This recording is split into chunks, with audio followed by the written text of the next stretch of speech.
Welcome to Kenton's videos. Enjoy the video.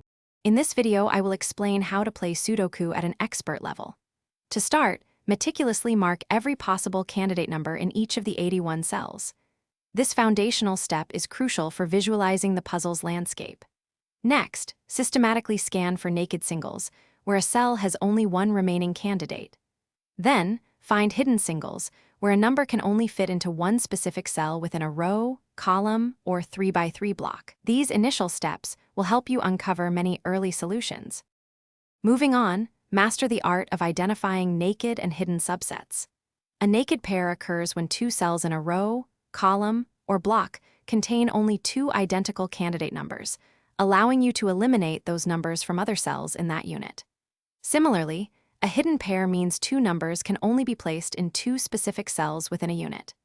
Extend this logic to naked and hidden triples, involving 3 cells and 3 candidates, to unlock further eliminations across the 9x9 grid. Now, let's delve into more advanced forcing chains. The X-wing technique involves finding a number that appears in exactly 2 cells in 2 different rows, and these cells also align in 2 columns. This allows for powerful eliminations. The swordfish pattern is an extension, using 3 rows and 3 columns to identify and eliminate candidates.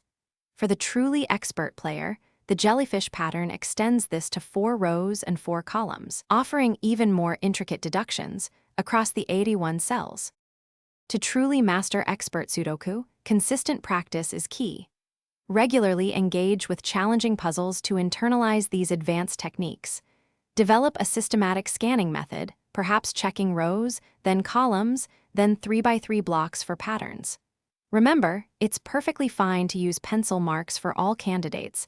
They are your most valuable tool. Don't be discouraged by difficult puzzles. Persistence and a willingness to backtrack will lead to success in solving even the most complex grids. Thanks for watching. Consider subscribing if we helped you.